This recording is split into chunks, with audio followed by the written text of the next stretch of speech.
So, good evening and very warm welcome to our book group here at Canterbury Cathedral, which is on Teresa of Avila and the interior castle. And we've got all the way through to the sixth dwelling. Now, the sixth dwelling, you'll notice, is actually quite long. She writes quite a lot about this one dwelling. So I've broken it up over the next few weeks so that we just get little sections to look at, as actually looking at a whole thing was far too much for us all to take in. Because if you're a bit like me, then reading these kind of texts, I need quite a lot of time, not only to read them and to actually concentrate on them, but to actually try and get my head around what Teresa is saying. So this week we're just looking at chapters 1 to 4. And the material that Teresa looks at in these includes, we just let Kate in, there we are, includes looking at interior and exterior trials, the sublime experience that she has, which she describes in terms of wounding, discernment of true and false locutions, first of all, and then she looks at rapture. So in a sense, Teresa in this part is very much into spiritual director mode. So she's really trying to help us discern the different aspects of the spiritual life and of the prayer life. Now, what really struck me when I was reading through, and I suppose you have to forgive me, this might be a little bit self-indulgent this evening, but what really sprang out of the text this week was her description, and I think it's in the first chapter, of the dwelling place, and it's in section 6, where she starts to talk about pain. She starts to talk about pain and how the Lord has sent her these severe illnesses in this particular dwelling place. Now, I guess, many of us have experiences of pain, but in my own experience of trigeminal neuralgia, I kind of understand when she's trying to describe this awful acute pain, a pain that literally doubles you up and is horrendous. And so I was immediately drawn to what she was saying about pain as being one of the severest of trials for her. And then she raises, it felt for me, some really fundamental questions, which I don't think we can necessarily answer, but I think they're certainly worth pondering together. The first in this bit is she seems to imply that the Lord sent her illness. What on earth do we make of that? What on earth does the Lord send illness?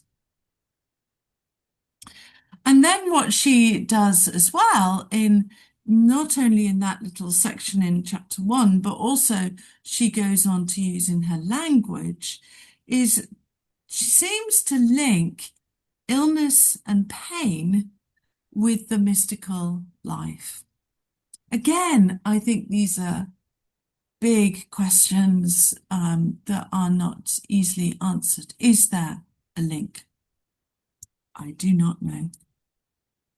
And of course, we know that our contexts are very different. There's quite a distance in time and understanding between ourselves and Teresa. So is she just coming from a different world set, a different world view?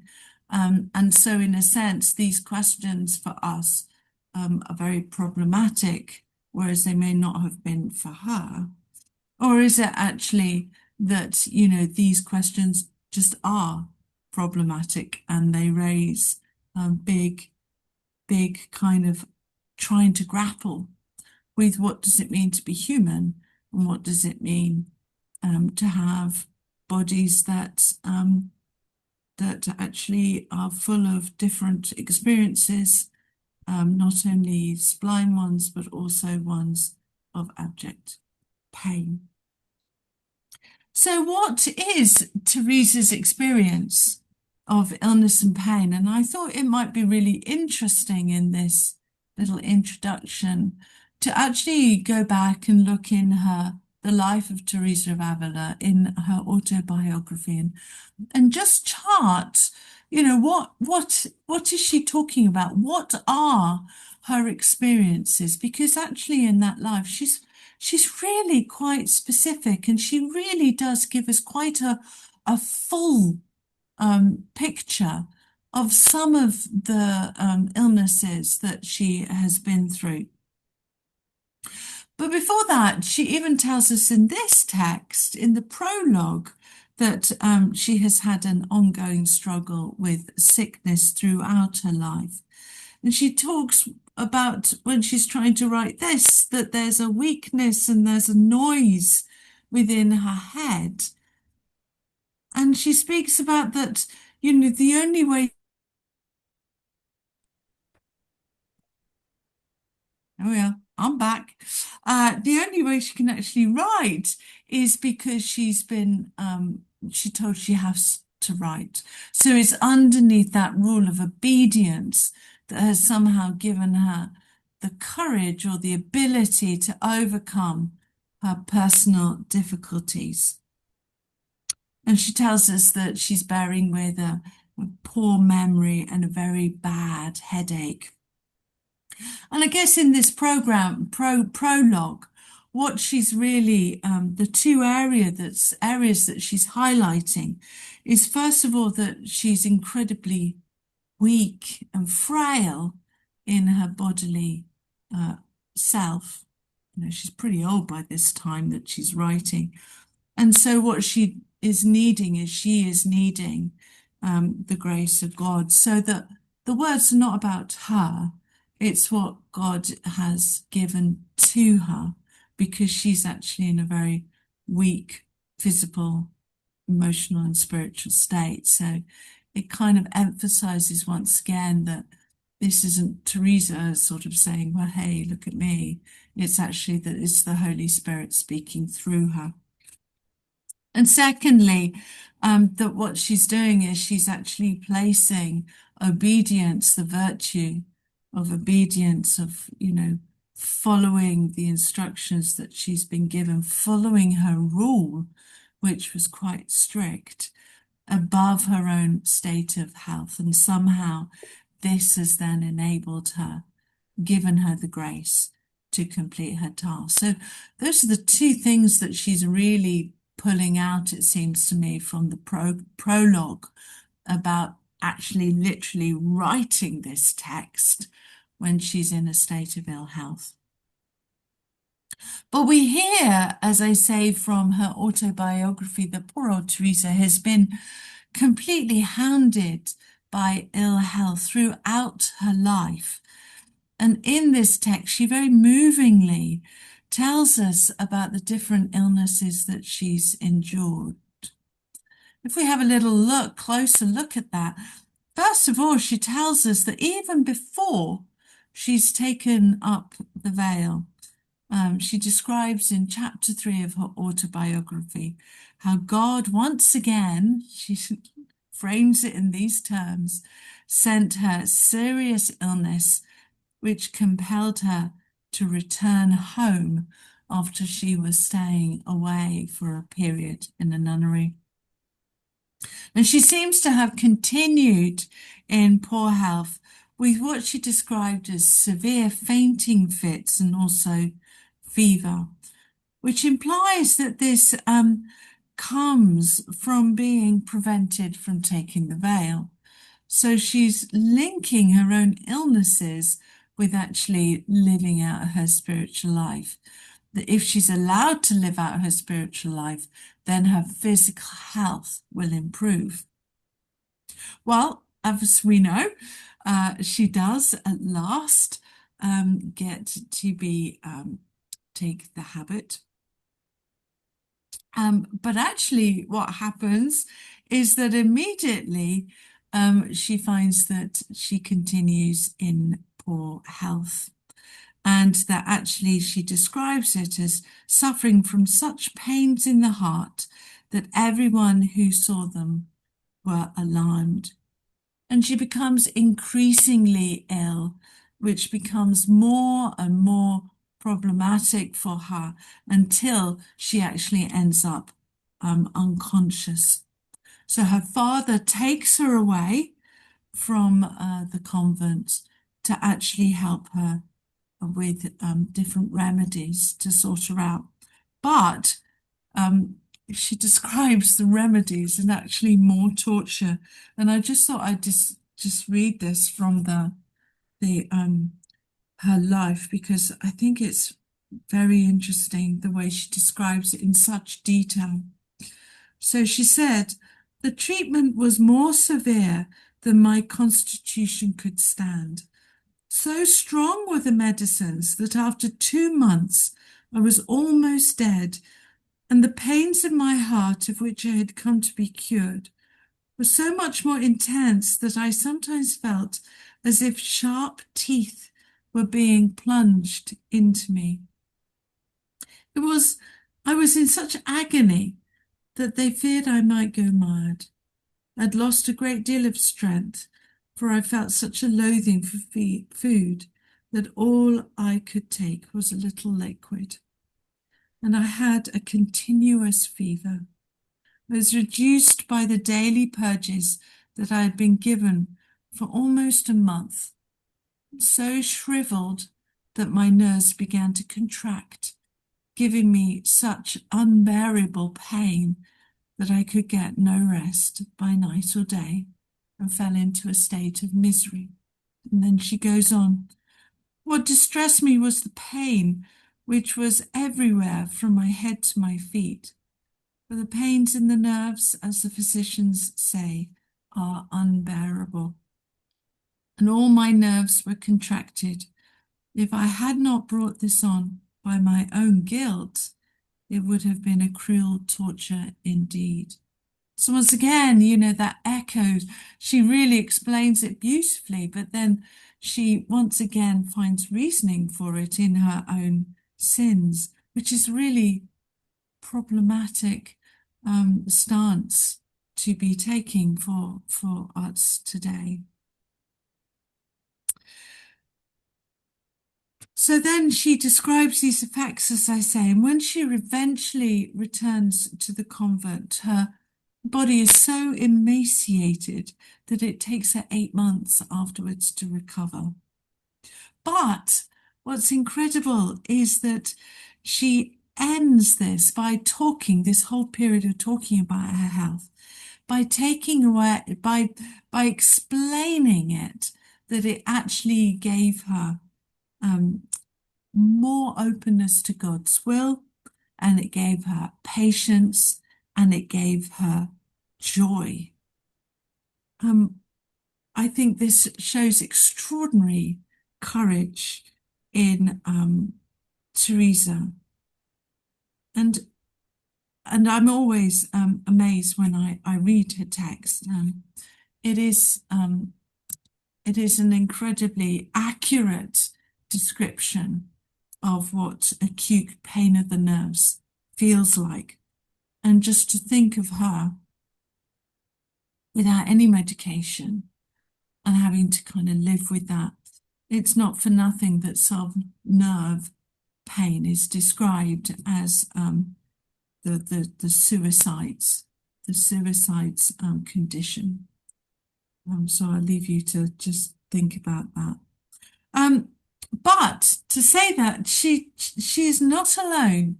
Teresa is not alone about linking some kind of linkage between ill health and insights. If we go back to our marvelous Julian of Norwich, there she is back in the 14th century, and her experiences directly arise out of having this kind of, it is a near-death experience, but it's not a near-death experience, if you know what I mean. It's not one of those kind of experiences that have come to be sort of associated with a near death, but she has a near death and then she has an experience.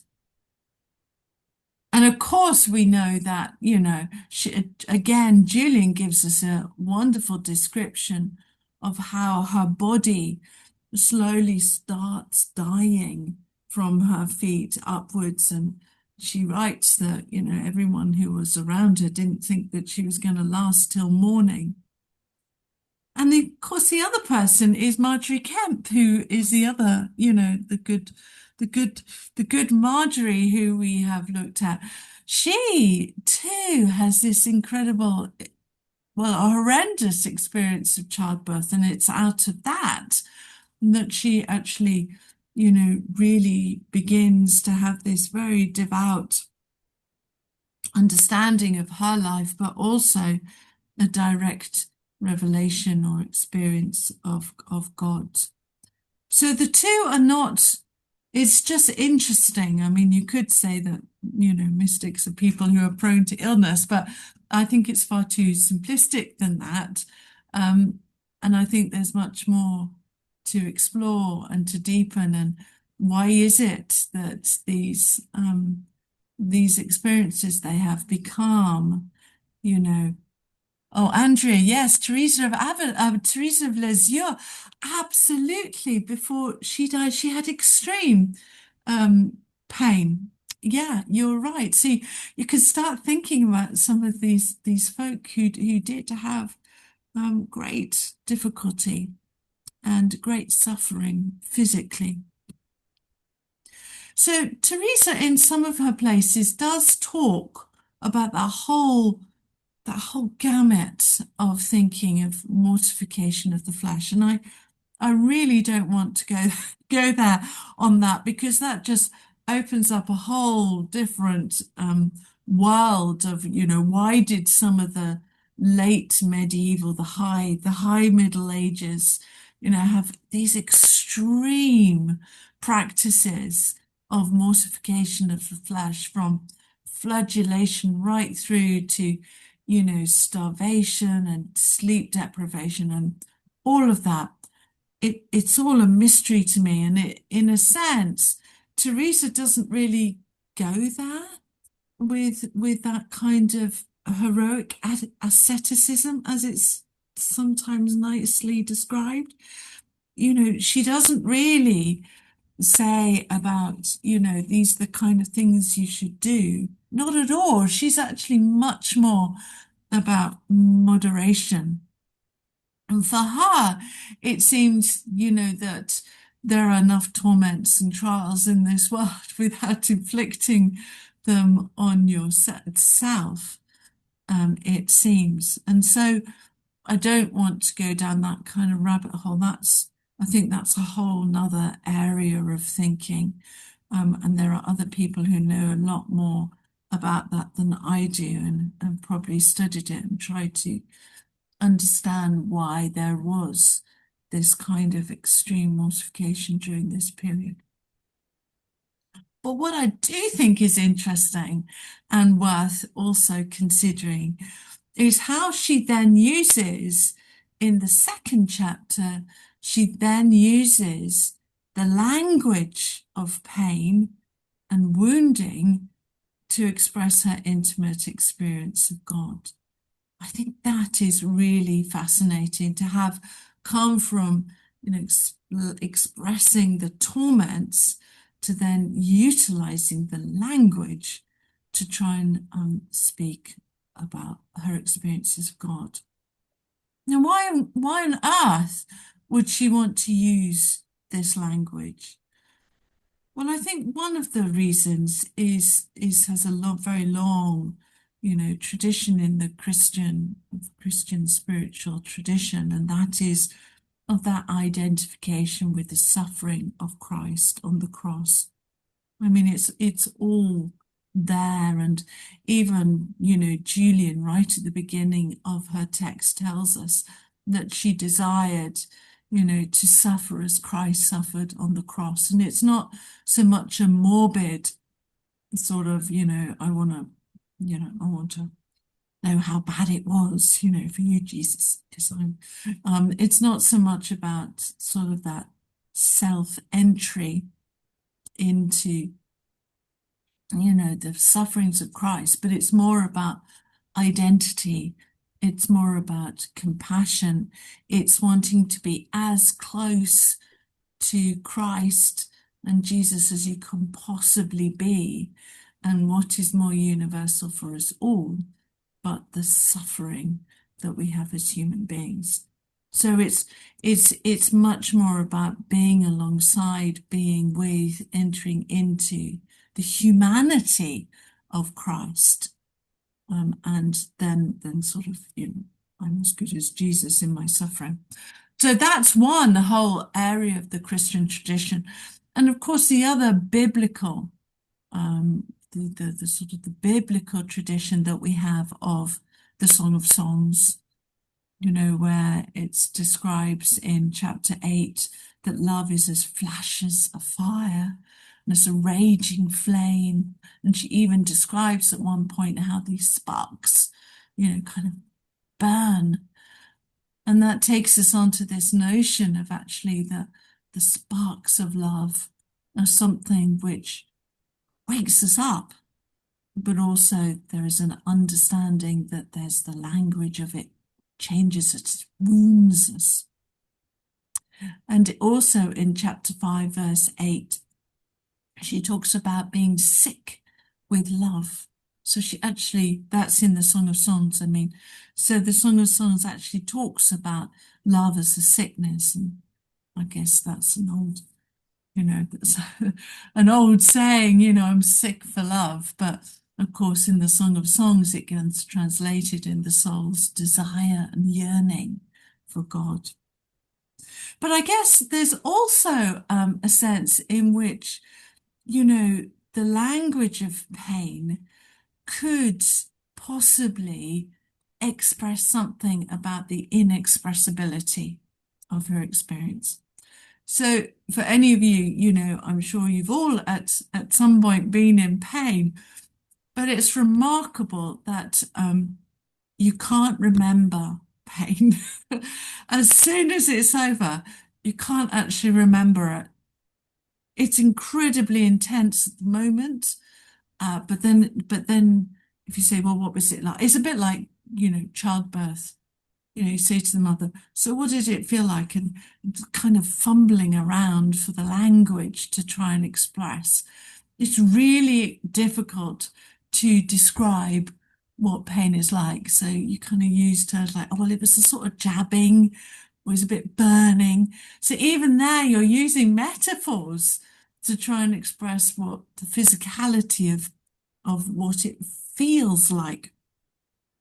So I wonder if the language of pain is kind of also like she's trying to use for her experience. Her experience is inexpressible, and we all know that trying to describe pain is also a kind of inexpressible groping after metaphor. So there's something comparable in the use of language. But also the other thing is that it's really difficult. It's really difficult, to actually, when you are in pain, to think about anything else. Pain is a very all-consuming experience that actually, people have said to me, oh, when you're in pain, do you pray to God? Do you ask, do you rest on your faith? And I have to sort of say in a really, I don't want to disappoint you, but actually you can't think of anything else except pain. It's absolutely all-consuming. And I wonder if there is something about that experience that is what Teresa is trying to express about her experience, that for a moment her experience means that she can't think of anything else. Everything else is gone. And it's not as if she's sitting there going, oh, I'm not going to think about anything else because I want to experience this. But it absolutely draws you in. And you just can't. Even if you wanted to, you can't. The other aspect that I wondered about was from again, you have to indulge me a bit, from my own experience of pain, is that I have found that when pain gets very acute, you can get your head into a kind of stasis.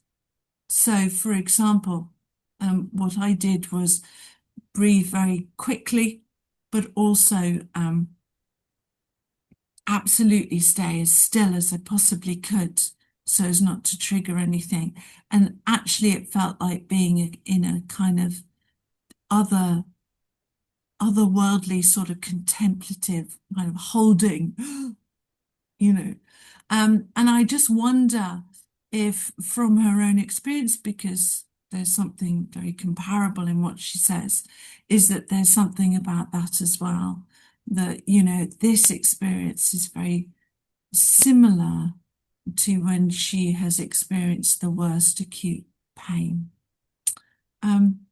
Which again opens up so many interesting questions, and also particularly, I think it opens up the whole, how do we approach pain today?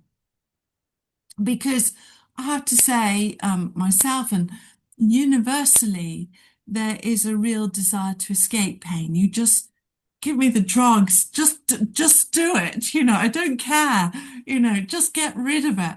And that absolutely does desire to do anything that will alleviate it. And as I said, Teresa, bless her, she had no access to that kind of, remedy, I suppose, or alleviation. And actually, we hear from her life that the remedy was even worse than what she was experiencing in the first place. So she had no access to pain relief. And so her understanding and her approach to what pain must be and how she coped with it must be completely different to the way we approach it today. She has a complete, what she must have had on some level, a kind of acceptance of what she was experiencing. And then that makes me kind of wonder is if there's that acceptance and, she's feeling this and suffering, then how does she incorporate that into her devotion for God and into her life of prayer? So how does she reason, or how does she just cope with it at all, except by bringing it within the sphere of her faith? And so I cannot but really admire her, that in the midst of these great trials and torments, she still finds the ability to have gratitude and even to have joy. Maybe, I don't know, but she blows my mind when I think about that and our own experiences of pain. So that's a little bit of a, please indulge me, my slight sort of personal reading of the text this evening. And I hope you can really share with each other some of what came out of the text for you tonight. So I've got some questions for you to ponder, which I hope will be useful.